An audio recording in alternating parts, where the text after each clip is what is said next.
안녕하십니까. 오늘은요, 구도론이나 필목론 이런 것이 아닌 그저 우리가 하는 예술의 목적이 무엇인가라는 주제를 가지고 이야기를 해보려고 합니다. 우리가 무엇을 한다는 건 그것을 향한 우리의 계획이 있는 거잖아요. 무엇을 위한 예술인가? 이런 질문을 저는 그동안 메모로 좀 이렇게 남겨놨습니다. 왜 그러냐면요. 그때그때의 생각들이 모여서 저를 만들기 때문이죠. 모든 가치 있는 예술은 강력한 삶의 기록물입니다. 각각의 예술가들은 특히 그들이 해놓은 작품들은 특별한 노력이나 탐구나 발견의 결과물입니다. 잘 보십시오. 그들이 자연의 질서나 아니면 삶에 영향받은 모든 것을 예술가의 인품과 기법과 자기만의 조형 언어로 필터링을 해서 선택한 언어로 쓴 자기의 생각입니다. 그래서 그림은 보는 것이 아니라 읽는 겁니다. 그래서 피카소도 그랬고요. 저도 그랬습니다. 나는 그림을 쓰고 싶다. 이 말 속에는요. 무엇을 위한 예술인가라는 주제를 항시 놓치지 않고 늘 염두에 두려는 생각이 있는 거죠. 그러기 위해서 거창한 비전을 이야기하는 게 아닙니다. 예를 들어 아름다움을 추구하고 나만의 세계관을 작품에 내놓는다. 이런 게 아니고요. 그저 내가 하는 이 행위는 무엇을 위한 건가? 한 번쯤 반문해 봐야 되겠죠? 주제를 대하는 예술가의 태도에 달려 있습니다. 첫 번째는 진정한 테크닉에 관한 공부는 다수의 진부한 표현 방식을 익히는 것이 아니라 진부한 것을 피하면서 나만의 아이디어에 걸맞는 표현 언어를 찾아내는 겁니다. 그래서 제가 가끔 자기의 표현 언어를 죽이고 스승이나 아니면 옛것만을 답습하는 심지어 부지런히 하는 사람들한테 그렇게 말합니다. 어떤 이야기를 하냐면 의미 없는 근면이다. 반복과 재생은 의미 없는 근면일 뿐입니다. 우리가 자연의 만물을 그대로 그리는 것 자체를 나쁘다고 얘기하는 게 아니라 그곳에서 느낀 나만의 표현 언어를 찾아내지 못하고 또 들려주고 싶은 나만의 이야기를 찾아내지도 못했는데 그저 똑같이 그리는 데에 집중한다면 그것은 어떻게 보면 심지어 남이 썼던 조형 언어, 스승이 강요했던 조형 언어든 지금 세상에 유행하는 조형 언어든 그 언어만을 가지고 내가 부지런히 공부한다면 그건 제가 이야기했죠. 의미 없는 근면일 뿐입니다. 예를 들어서요. 묵묵히 몇 년 선과 형태를 열심히 복사해요. 그것도 스승이나 아니면은 어느 조선시대부터 내려오는 어떤 필법을 계속 복사만 하고 창작의 능력이 저절로 거기서 생긴다고 생각하는 사람들이 특징은 마치 졸업장이 수여되면 졸업생에게 전수되면 그는 작가라고 느끼는 것과 똑같습니다. 졸업장이 작가를 대표하진 않습니다. 무엇이 작가냐면 자기만의 조형 언어와 자기만의 우주의 진리와 질서를 들여다보는 안목을 적합하게 자기의 조형 언어로 표현할 수 있을 때 이 사람을 우리는 작가라고 합니다. 그래서 대가들을 자세히 보면요. 대가는 저절로 되는 사람이 없습니다. 그들의 특징은 먼저 자신이 지닌 것, 즉 소질이나 아이디어의 어떠한 조형 언어를 자기에게 적합한 것을 발견해내는 데서부터 출발을 합니다. 그러니까 그의 근본적인 노력은 그의 재능을 늘 사용해가지고 자기만의 언어로 표현하는 데 습관화되어 있는 사람들이에요. 어쩌다 한 작품 잘 나왔다고 해서 그 사람이 절대로 대가가 되지는 않습니다. 무슨 이야기인지 아시겠죠? 그런데 우리는 내가 배우는 공부가 심지어 관심이 있는 무언가를 그리는 선이 옛날 사람의 선이거나 아니면 편하게 누군가가 가르쳐 줬었던 걸 반복한다면 이는 나의 좋은 생각을 남의 옷으로 바꿔 입는 것에 지나지 않습니다. 예를 들어서 이야기할게요. 남이 밥 먹는 것을 보고 내가 배부르다고 하진 않잖아요. 그런데 많은 예술가들은 남이 밥 먹는 걸 보고 내가 배부르다라고 착각을 합니다. 그게 무슨 이야기냐면 남의 표현 기법을 내가 갖다 쓰면서도 내가 작가인 양 행사한다는 거예요. 얼마나 의미 없는 근면입니까? 두 번째는요. 예술의 목적 두 번째는 어린이 같아야 된다는 겁니다. 미술학도와 어린아이가 똑같이 자동차를 그리면요. 미술학도는 비율과 상표와 또 이 차의 외관과 뭐에 온갖 집중해서 누가 봐도 잘 그립니다.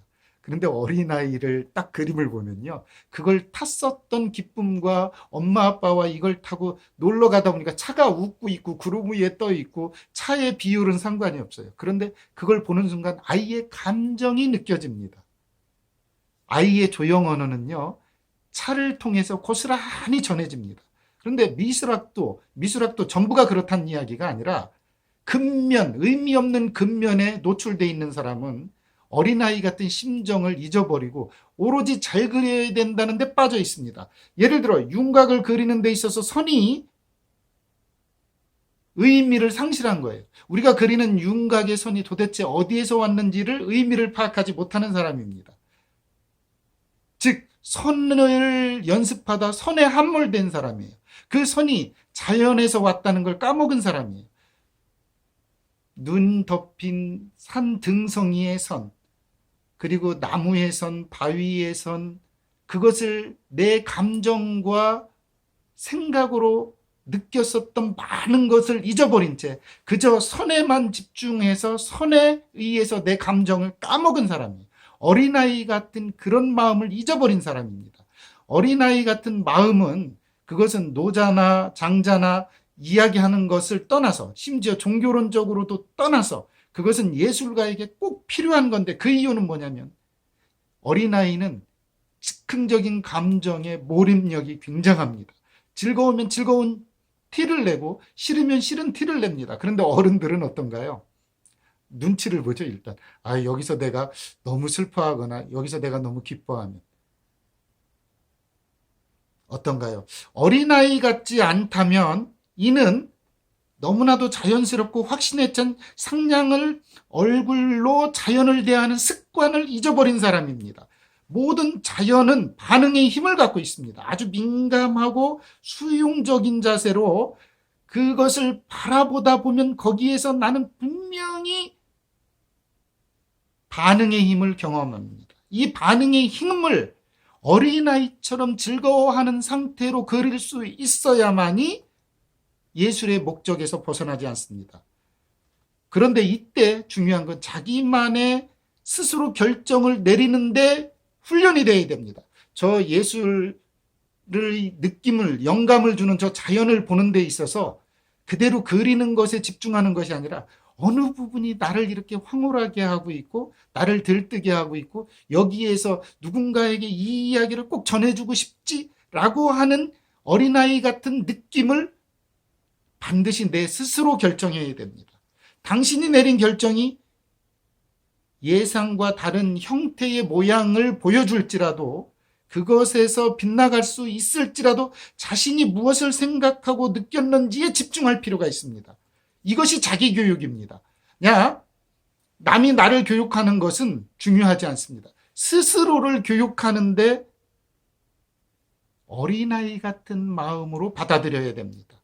이것이 예술의 목적입니다. 예술의 목적은 나의 자연을 보는 안목의 어린아이 같은 감흥을 사라지게 했다면, 특히 사라지게 하는 방법을 여러분이 계속해서 강요됐다면 이는 방법의 노예일 뿐입니다. 자기가 느낀 감수성을 저버리고 특히 그 감수성을 저버리는 걸 강요받은 교육을 받았다면 여러분은 도대체 방법의 노예일 뿐이지 자기가 느낀 감수성에서 특히 그 어린아이 같은 심정은 다 잊어버린 겁니다. 즉 주제를 대하는 예술가의 태도나 어린아이 같은 마음은 어디에서 올까요? 그렇죠. 사색과 고독의 시간이 예술을 만들어냅니다. 반복과 일상적 수준을 뛰어넘어서 의기양양하게 작품을 내보이고, 심지어 바로 이게 최근에 내가 느낀 그리고 만들어낸 작품이야 라고 누구에게 설명하고 이야기할 수 있다면, 그것은 사색과 고독이 준 열정을 잠재우지 않은 사람입니다. 이런 사람의 특징은 생각하기와 작업하기의 규정이 아주 조화롭습니다. 예를 들어서요, 생각만 많이 한 이론가들은 작업하기를 두려워합니다. 그런데 작업만 한 사람들의 특징은 생각을 덜한 관계로 무엇을 하고 있는지 의미 없는 근면에 함몰되는 경우가 많습니다.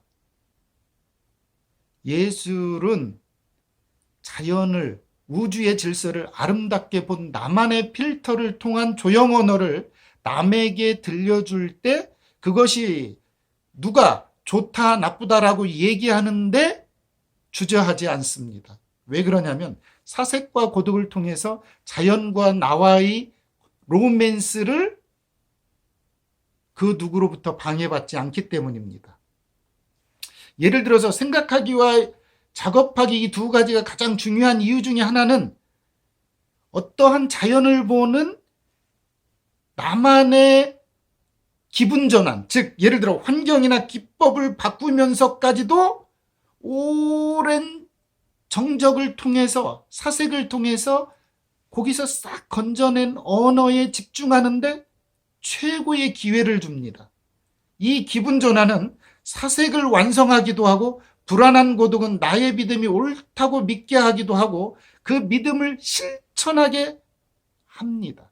가끔 그러잖아요. 지금 세상이 유행이 이렇게 가는데 내가 과연 이거를 해도 괜찮을까?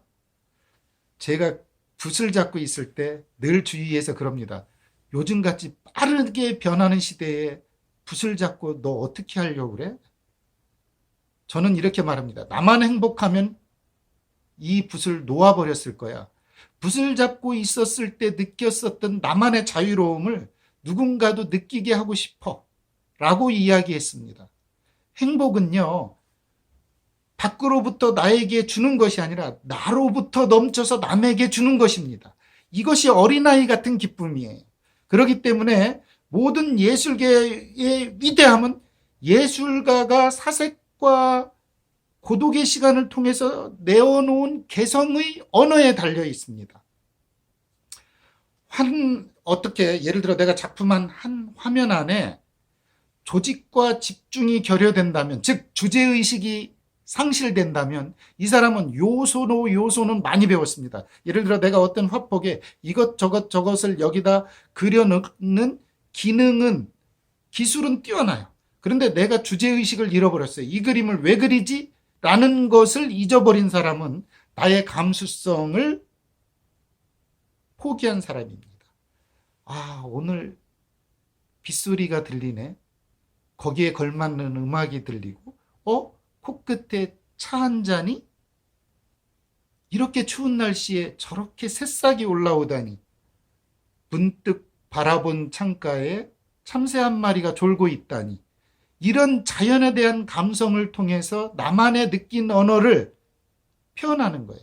우리가 개 한 마리를 그릴 때 입을 사납게 그리거나 발을 우악스럽게 그리는 사람은 강아지나 개로부터 공격을 당해본 사람입니다. 그런데 부드러운 눈과 털을 그리는 사람은 강아지와의 아이 컨택을 통해서 느낀 그 따사로움을 기억한 사람입니다.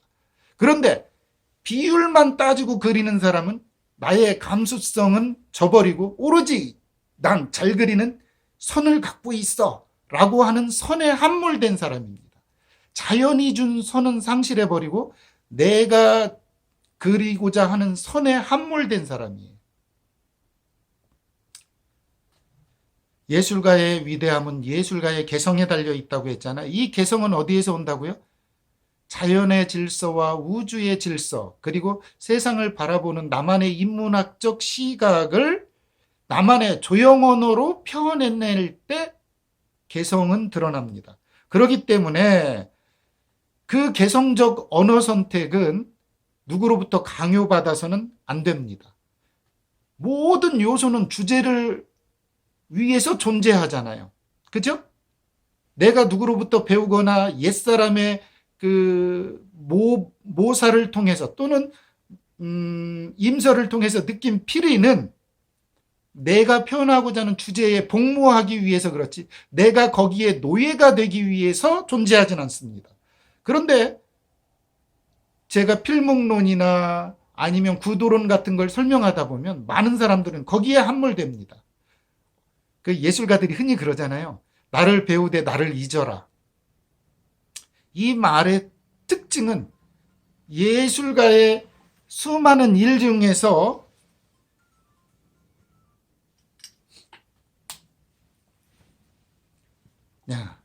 많은 분들이 그런 말을 합니다. 나를 배우되 나를 잊어라. 도를 듣되 도를 잊어라. 이렇게 이야기합니다. 이 말을 할 때 이해가 처음엔 안 됐어요. 그런데 아시게 될 겁니다. 나의 개성적 언어를 가지려면 남의 언어를 이해는 하되 내 언어를 쏟아낼 수 있는 나만의 붓질을 갖고 있어야 됩니다. 이러기 위해서는요, 주제에 대한 생각을 끊임없이 나에게 물어야 돼요. 자기 교육이 필요합니다. 그래 놓고 여기에 사색과 고독을 통해서 자연을 보는 나의 열정을 멈춰서는 안 됩니다. 저는 이걸 이렇게 이야기해요. 가끔 저는 이 자연을 보는 것을 자연 그대로를 보는 나만의 조형언어 찾기를 저는 로맨스라고 이야기합니다. 여러분, 남녀가 사랑을 하면요, 상대에 굉장히 깊은 관심을 갖잖아요. 예를 들어서 헤어스타일이 오늘 다른데? 오늘 눈이 부었네. 오늘 이 음식이 마음에 안 드나? 이렇게 관심을 갖고 집중을 하면서 그의 모든 걸 파악하기 시작을 하잖아요. 자연에 대한 나만의 로맨스, 이겁니다. 이거. 자연의 우주론적 질서, 또 환경에 대한 질서, 특히 또 저 변화에 대한 사회의 질서를 들여다보는 나만의 언어를 갖고 또 그 질서를 표현하는 조형 언어를 찾아냈다면 이는 예술가입니다. 그것을 목소리로 하면 가수요, 몸짓으로 하면 무용수요, 그것을 그림으로 하면 화가요, 그것을 글로 쓰면 문학가입니다. 열정 없는 화가는 누구에게도 흥미를 안겨주지 못합니다. 왜 그러냐고요? 내가 강렬한 흥미를 자연에 대해서 갖고 있고 거기에서 받은 감동을 전해줄 때만 상대도 감동을 받습니다. 나 자기 사랑해. 말로만 아무리 해도요, 상대는 느낌이 없습니다. 왜냐하면 내가 열정적으로 그를 향한 관심과 흥미와 그에 대한 강렬한 눈빛을 주지 못하기 때문이죠. 그림도 마찬가지예요. 내가 행복한 자연의 발견을, 강렬한 열정을 화폭이나 글이나 몸짓에 담아놓지 않고서 너 멋있지 않아? 내 언어 어때? 잘 읽었어? 라고 이야기한다면 그는 잘못 쓴 편지를 보낸 겁니다. 작품은 읽는 사람에게 보낸 나의 편지입니다. 여러분, 이 열정을 갖고 있는 사람들, 이 열광주의자는요, 과장하지 않습니다. 왜냐하면 흥분된 상태는 그가 사물을 제대로 보기 위해서 스릴을 느낀다는 증거예요. 그 스릴을 느낀 후에 작가는 고독과 사색을 통해서 필터링을 하기 시작합니다. 뭘로요? 자기만의 인문학적 소양과 언어로. 그래놓고 내가 무엇을 기뻐했고 무엇을 느꼈는지를 나만의 조형 언어로 써내려갑니다. 그려냅니다. 그렇기 때문에 나의 열정적인 모습을 상대는 눈치챌 수 있습니다. 그런데 내가 한 번도 열정적으로 자연을 보지 못하고 그리고 감동받지도 못했는데 내 그림을 누가 굉장히 좋아할 거라고 생각한다면 예술의 목적에서 한점 벗어났죠. 윤곽을 그리는 데 있어 선의 의미를 종종 잊는 이유가 바로 그겁니다. 자기 함몰에 빠졌기 때문입니다. 이 선을 오로지 선으로만 그리는데 관심이 있기 때문에 그렇습니다. 자연에서 무엇이 선을 만들어내는지 깊이 생각해야 합니다. 선을 만들어내는 움직임과 형태를 우리는 굉장히 궁리해내야 합니다. 그랬을 때 흥미를 상대에게 줄 수 있습니다. 선은 그 자체로는 아무것도 아닙니다. 선은 우리와 어떤 혈연 관계를 맺을 때 비로소 아름답습니다. 이 혈연 관계를 맺는다는 건 내가 거기에 의미 부여를 하고 자연이 나에게 주는 의미 부여를 놓치지 않는다는 것이고, 이것은 흥미와 열정 속에서 서로 교감을 하게 됩니다. 그 선은 그럴 때 더욱 강력해지고 누군가에게 더 아름답게 다가갑니다. 그래서 의미 없는 근면으로 계속 써내려가거나 긋고 있는 선은 더 이상 생명력이 없습니다. 아이의 선이 생명력이 있는 이유는 흥미와 열정과 막 침을 옆으로 흘리면서 이렇게 몰입해서 장난감을 만들고 그리고 있는 모습 속에서 예술가를 전형적으로 우리는 찾아낼 수 있습니다. 예술가는 잘 그리고 똑똑한 말을 하는 사람이 아니라 자연과의 로맨스를 끊임없이 체험하는 사람입니다. 그래서 그림은 읽어내야 하는 거죠. 그래서 나는 그림을 쓰고 싶다. 이것이 예술가의 목적이면서 무엇을 위한 예술인가의 해답이 되리라고 생각을 합니다. 사실은 이 모든 것은 삶 속에서 연관이 되어 있습니다. 우리가 인생으로 둘러싸여 있고 우리가 인간이기 때문에 가장 강력한 모티브는 인생일 수밖에 없습니다. 즉 휴머니티입니다. 선 뒤에 숨어있는 모티브가 강력하면 할수록 그 선은 더욱 강력해지고 더 아름다워지게 됩니다. 여러분, 그렇다면 삶 속의 예술도 궁금하지 않나요? 다음 시간은 삶 속의 예술이라는 주제를 가지고 이야기를 여러분과 나눠보려고 합니다. 구도론과 필목론, 용필론에 관심을 가졌던 여러분일지라도 무엇을 위한 예술인가를 한 번쯤 생각해보는, 좀 서로 내가 지금 어디를 가고 있지? 라고 한번 더듬어 보는 건 어떨까요? 제가 지금 이렇게 가끔씩 올리게 되는 이 저만의 메모첩 이야기는요, 마치 뭐와 같으냐면 제가 30년 넘게 메모를 해놓은 것들이 굉장히 많습니다. 그것들을 하나하나 모아서 저만의 언어로 여러분에게 전해주는 건데, 이유는 하나입니다. 우리가 내비게이션이나 지도가 있으면 어떻죠? 좀 더 빠르고 쉽게 목적지에 갈 수 있잖아요. 이론은 그렇습니다. 이론이라는 것은 지도와 같습니다. 이 지도가 없는 사람은 계속해서 이리 가보고 저리 가봅니다. 그런 실수 속에 지도는 완성되고 탄생이 되죠. 저도 그래서 이 붓을 잡은 것을 무엇을 위한 예술인가라는 질문 속에 해답을 내놓는 것이 아니라 여러분에게 의미 없는 근면이라든가 방법의 노예라든가 이런 말들은 제가 하면서 느낀 거예요. 그리고 그 속에서 내가 이 자연과의 로맨스가 얼마나 중요한 나만의 감수성이고, 이 감수성이 죽은 선은 더 이상 선이 아니라는 것을 여러분에게 전해주기 위해서 오늘 이 이야기를 했습니다. 여러분도 공감하셨다면 좋아요와 구독 부탁합니다. 다음 시간에는 삶 속의 예술이라고 하는 걸 가지고 만나볼 수 있었으면 좋겠습니다. 감사합니다.